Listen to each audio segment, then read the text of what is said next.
evening, ladies and gentlemen. Welcome to another exciting episode of the Paul Brown Show. We're shooting live at 2xposu studio. We have Mr. Darrell Goodman. He's the founder. Mr. Ray Harvey. He's the chief engineer. And I have as my special guest, Uncle Jim. How you doing there, Uncle Jim? Doing all right. How are you? I'm doing great. Tell the audience a little bit about yourself. Well, my name is Uncle Jim. Some people know me as Mr. Gray or just simply James. But I have been doing the rap thing for probably about 20 years now. And it's come to a point to where it's time to go ahead and do it. I've just kind of been storing up all this music in my head. I've been writing a lot of songs for years and years and not really doing much with it. And it got to the point to where I was ready to actually try something else. And I said, well, you know, before I step foot in that other genre, I think we're going to go ahead and flesh this idea out that I've been working on for 20 years, you know. And I said, I'm going to put together an album. I just assumed I was going to have about 17 songs on the album. And then actually going back and working with my engineer, looking at all the songs, we had about 30 songs. And it was like, well, I guess we should do 2 albums. And that's where we're at now. We're working on it. My brother, he went to college for film and audio.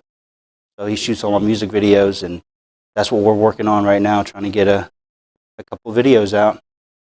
Get this ball rolling. Okay. So what inspired you to want to become an artist? Well, I mean, I guess you could say I was always an artist. Ever since I was in preschool, I knew that I had something over my peers when it come to rhyming. You know, whenever they would they ask it, okay, what rhymes with this word? And I was able to bam, bam, bam, come up with 3 rhymes off the top of my head. And my peers, they couldn't even rhyme the word at all. I'm like, what's going on here?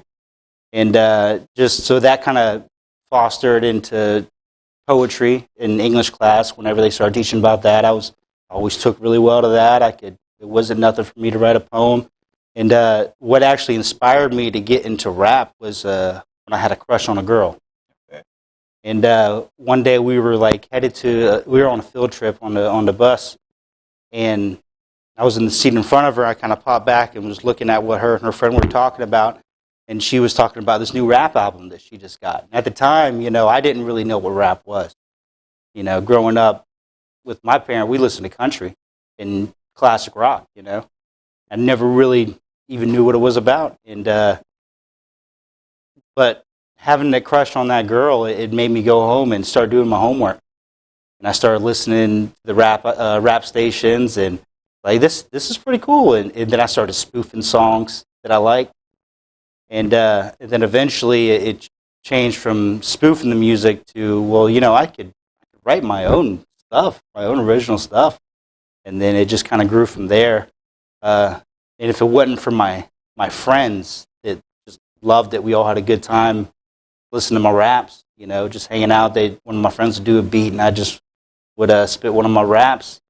And they'd all love it, laugh at it. And that's what I wrote. Well, I can't say 90%. But, you know, there for about 4 or 5 years, that's all who I wrote for, was just my friends. It was all about just trying to make them laugh. And I went to the Air Force for 4 years. I didn't really concentrate too much on music there. I wrote a couple songs with guitar, but not too much rap. And I came home and got a job working at Walmart. And a buddy that I had there rapped, and it kind of inspired me again. I went home and wrote another rap, practiced it, come back and did it for him. And it was funny because, you know, rapping for my friends for all those years, I expect the laughter at the jokes. And I was doing the rap for my new friend at work, and he didn't laugh at all through the whole thing. And I got to the end of it, I'm like, man, did he even like it? And I asked him, like, hey, how'd you like that? He's, oh, I loved it. You know, because he was a real rapper. Like, he wasn't just one of my dumb friends that was going to laugh at one of the lewd things I said. Okay, Uncle John, how do you separate Uncle Jim from your normal lifestyle? Hip hop artist. Sure. So, I mean, obviously, that's my persona when I get up on the mic. You know, I'm a little more aggressive. Generally, a pretty nice guy. You get to know me. I don't know if maybe you could tell that already. But whenever I'm rapping, you know, I seem pretty rude and maybe a little meaner. I mean, it's kind of where I get all my anger out, my aggression. Something's bothering me, I'll write about it. And I put all my heart and soul into it. And that's where you get to see what's underneath the layers. You know, you meet me in person, I'm a nice guy, I might crack a joke or two. You know, everything kind of stays lighthearted. But listen to my music, you see, oh, wow, he's actually talking about some stuff that matters. So when we see Uncle Jim on that stage, it's a whole different person than when we see Uncle Jim like on the street. Maybe. I mean, it's hard to say. You know, I haven't actually done much stage work. You know, it's always just kind of been basement thing. You know, get it out on the track and put it out for my friends or whoever wants to listen. That is something I need to practice more. Is actually performing. I only did it a couple times years ago, and looking back at the videos, it's like, okay, yeah, I got some more homework to do on that for sure. Describe that feeling. Well, whenever I was there doing the show, I mean, it was cool. Everybody digged the songs. And there was a couple of things that got, somebody said something like, you got to make us believe it. I really didn't get it until like looking back at my cousin's video he took of me rapping. And it's like, oh man, I'm just standing in one place, you know, microphone in my hand, just still like a statue, really, just because I'm concentrating. Because my songs, they're very complex with the amount of words I use, the rhyme schemes. So it takes a lot of mental fortitude just to get through a song. And so I kind of concentrated so much on that aspect of it and not so much on the performance part of it.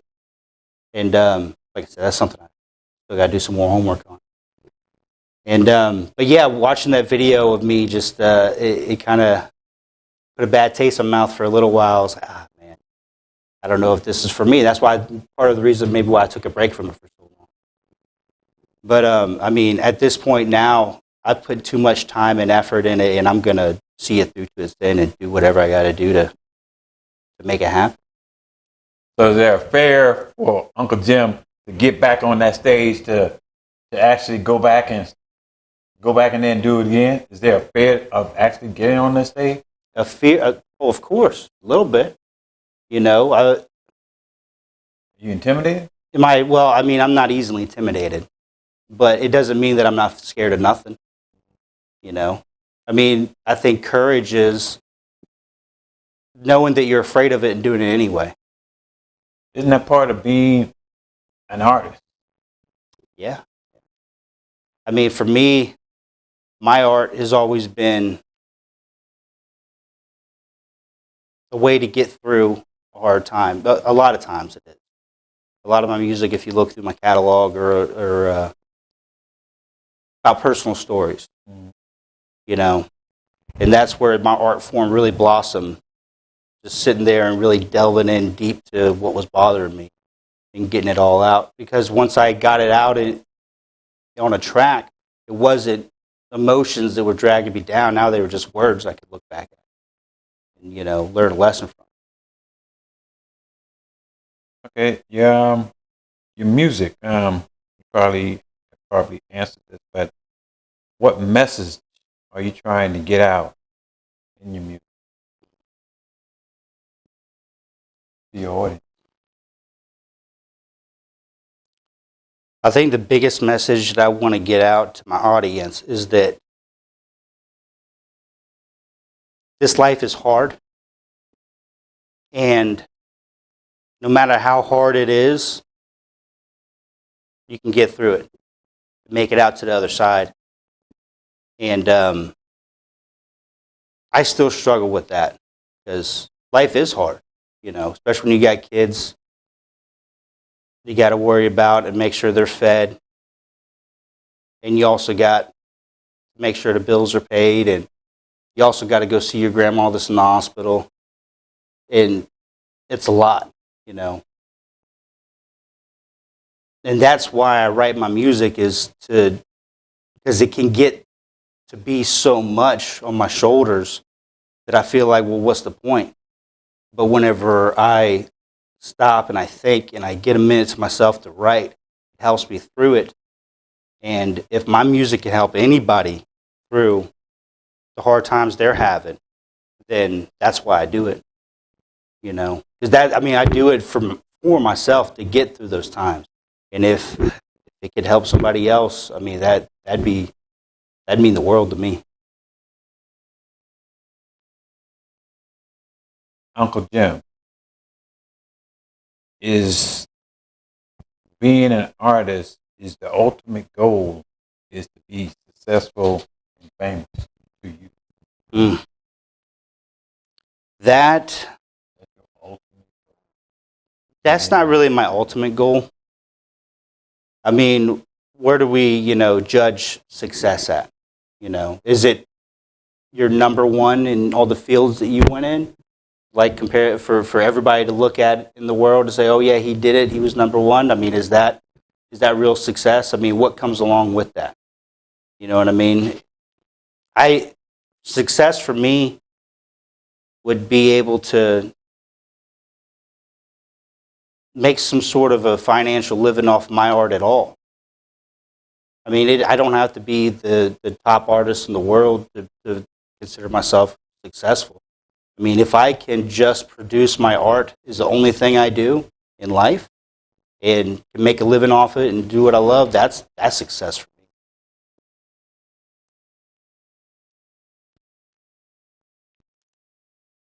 me. When you look at some of the artists these days and you see some of the nice things that they have, do you think they may have changed because of that?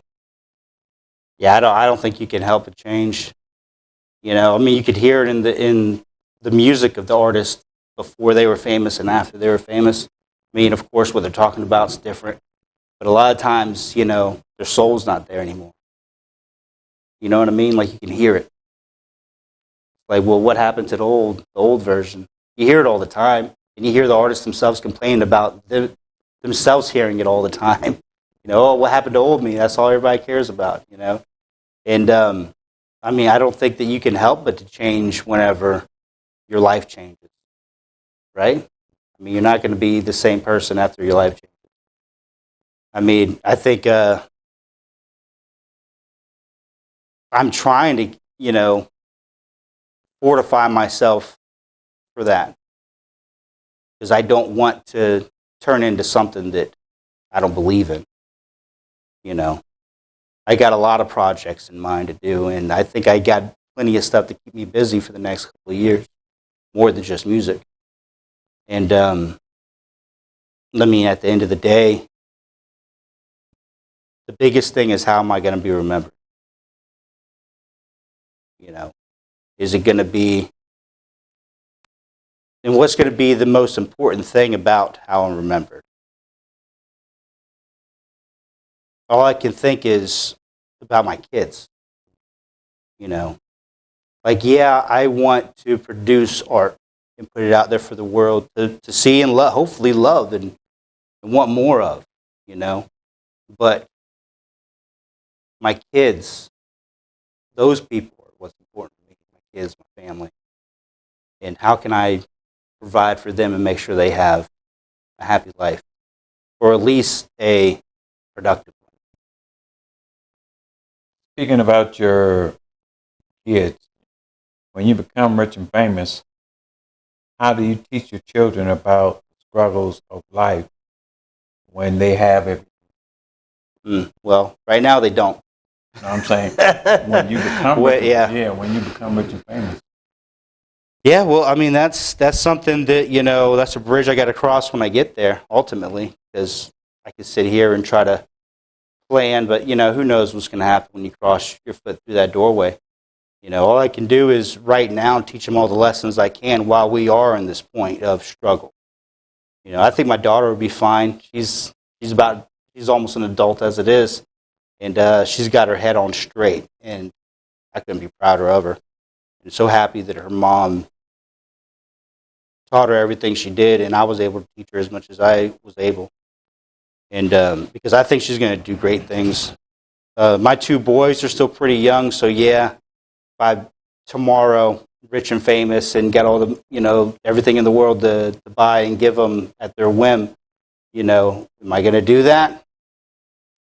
I mean, I believe there's got to be balance, and I believe that I need to instill in them a sense of having to work for what you get.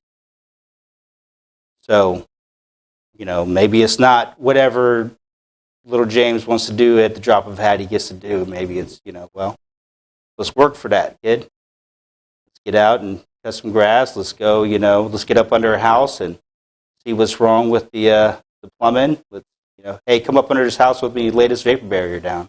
Teach him a hard day's work before he actually gets to go do whatever he wants. But when you turn on that TV and see these rich and famous people in society of today, mm-hmm. Do you see that in them, in their children? I mean, do you see how they're? Yeah, I see what you're saying. You know what I'm saying? Right. Well, I don't necessarily have the same values as the people that's on TV. You know? But how? What I'm saying? Mm-hmm. How the kids they seem to want for nothing. Right. Yeah. Well, that's why I'm happy that I didn't strike it famous. 10 years ago, whenever I was rapping all the time, because my kids wouldn't know nothing but that. And right now, they do. They're well aware of the struggle.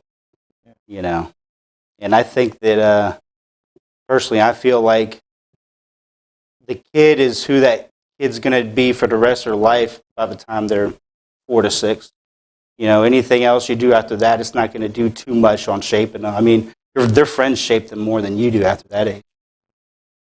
So they had to come up the first part of their life in a struggle and figure out that you actually have to, buckle down and work hard. They know daddy don't got no money. They ask me for video game. What they ask me is like, hey, have you got paid yet? Or, before they even ask about a video game, it's like, yeah, we'll see about that later. Maybe when mom gets paid. But when dad makes it in this artist, mm-hmm. rich and famous, well, then it's up to me. It's up to me to instill those values, I don't want my kids to grow up to be spoiled rich kids that, don't know how to get out there and earn. So I'm not going to teach that. Won't be part of the structure of my home.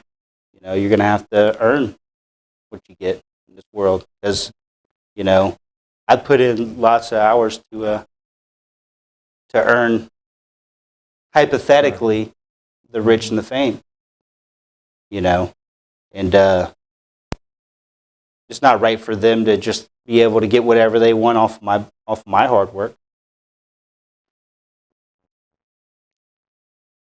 Okay, being a white artist, hip hop artist, what do you want your white audience to hear in your music that you feel that black audience should hear in your music?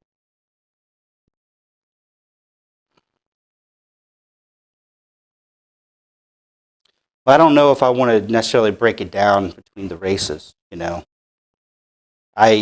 I think people are people, and we all got our own struggles and hardships that we got to pull through. And I want everybody to take that message from my music. I don't really care if they're white, black men, women, or whatever. That's what it's there for. First and foremost, I made it because I had to. Correct. That's how I get through what I need to get through by writing this music.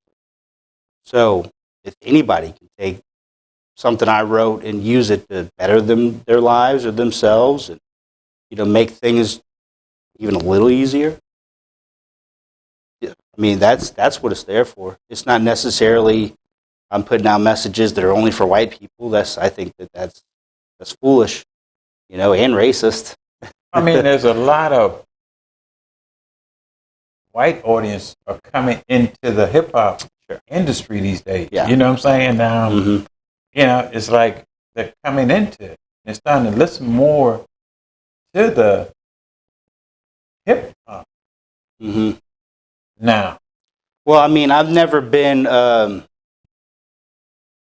like growing up. The hip hop was all gangster rap, and I've never been a gangster, so it's not ever been something that I really talk about in my music. I mean, in some freestyles, I might say something that kind of sounds like, like I pack a gun, but I've never carried it, well, except for in the military, So it's not. I'm not trying to be something I'm not. I'm not trying to step on anybody's toes. That's not what I do it for, Like I said, I do it because I got to. Since a young kid, I knew I was good with words. And I was always going to do something with words, And I don't really have that good of a singing voice. So rap, once I discovered that, they're talking. They're not singing. They're not carrying a tune. They're just saying words over beats. I can do that. And that's where it started, and that's what it is today. I've did a little bit of singing here and there. I've worked on my voice a little bit. I'm still not a great singer. But, rap is just, I love it. I love what the beat makes you do. It makes you want to move, and if there's a message behind it that you can think about longer than the song itself, I think that's something special. And that's what I try to do. Being that there's less whites in the hip hop industry than blacks, do you feel like you have an advantage over running short of time? If someone wanted to get in contact with you, Uncle Jim, how would they get in contact with you? Oh, well, you could always go on YouTube. It's about to start dropping on there. Right now, I got a lot of music on SoundCloud. I think of my name is on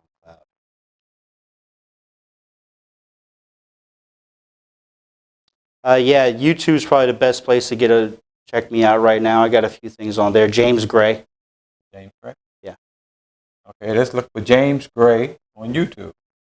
Thank you, Uncle Jim, for coming on the show. Thank you, ladies and gentlemen, for watching the show. You be encouraged. Thank you.